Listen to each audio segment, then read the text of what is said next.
Greetings out there in YouTube land from the planet Earth. I'm just doing my one little place where I write for the Lord and just translating some Spanish into English, right? And this is what the person I'm ministering to in Argentina just said to me. And the last thing she got in the message last night.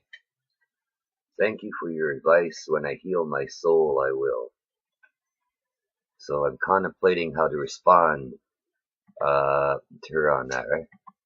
It's an interesting site where I write for the Lord, and I put up things once in a while, and I got to meet people from all over the world. Oddly enough, I thought it was like penance I was doing for being here on this site a while ago when I came on here to write. It was a struggle, brothers and sisters. It was a struggle. You see people's profiles, right? Some of them say Christian, some of them say spiritual. On here, mine says spiritual. I'll even show you mine, right?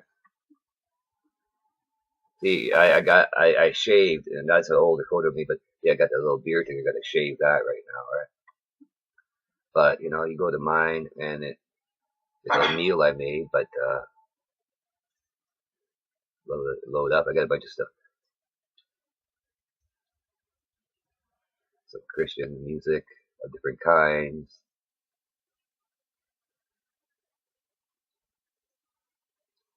Yeah, nobody has any doubt when they come to my page that I believe in Jesus, and no ands, no ifs, no buts.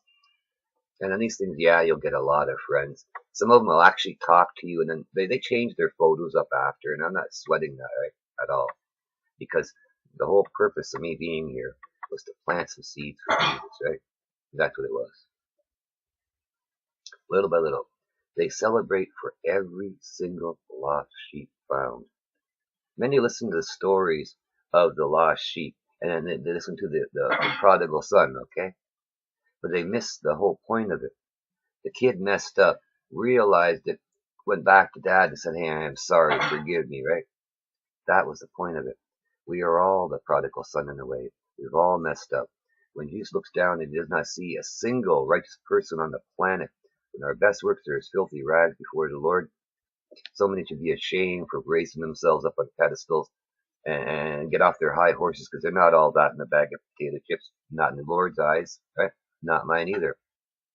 Because, they tried to bow down to the angels, and the angels said, what? No, bow down to no man. Bow down only to God, praise the Lord, right? And that's angels who can do all kinds of stuff say that. I'm not bowing down to a single man who can't do nothing. No way, no how. Only a fool would. Vanity, ego, pride cometh before a fall, brothers and sisters. And never forget, many will hear the words, Lord, Lord, didn't I do this and that in your name? He's going to go, whoa, dude, I don't even know you. Get away from me, right? Many are walking that razor's edge right now, brothers and sisters, right? What have you done with your bag of gold? Have you buried it? What will you do when the master returns and asks you what you've done with it? Dig it up and say, well, too late then. You dig it up right now, we got a chance. It's later than most think, okay? And give Jesus a call. God is about faith and a personal relationship, not the names of religions or buildings or the titles of men or the doctrines and dogmas, definitely not that they follow, because they have nothing to do with him. Jesus said, follow me. Right? Following Jesus is a way of life. Right?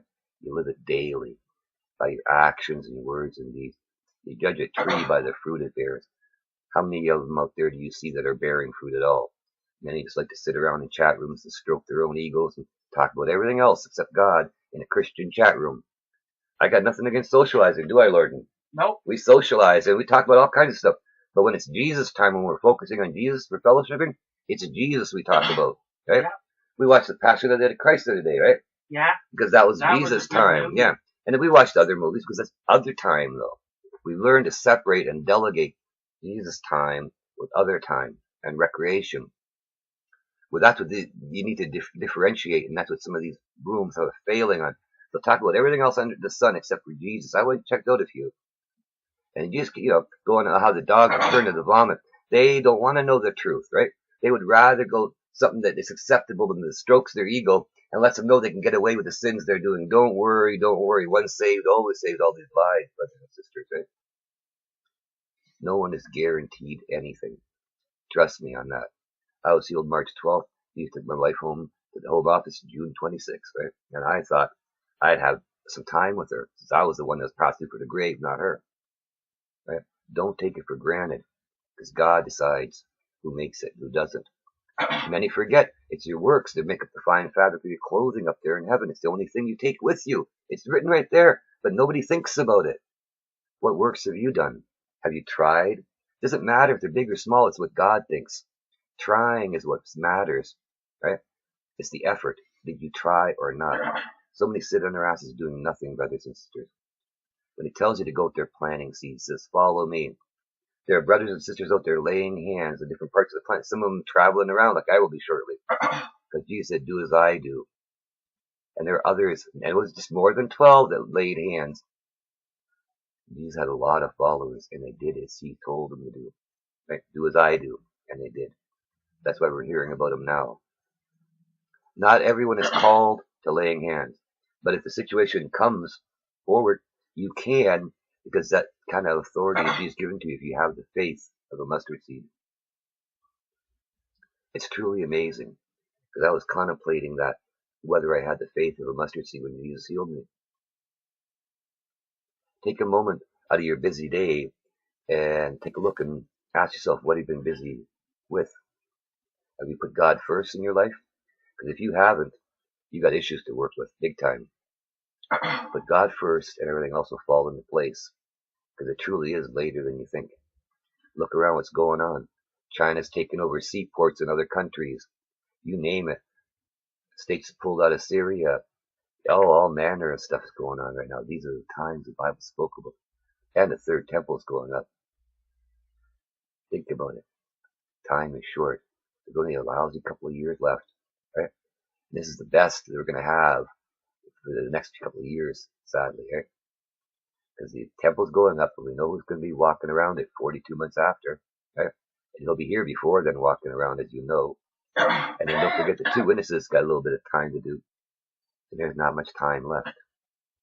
So give Jesus a call today and get right with him if you're not. And dig up that bag of gold you buried and you're sitting on, right? Don't be a foolish virgin. Keep your oil topped up. Don't listen to those lies. Read your Revelations 3 verses 11 to 18. That's no joke. Pay attention to your Hebrews 5 verses 11 to 14. Because God's serious about that. Think about it and give Jesus a call today. Bye-bye.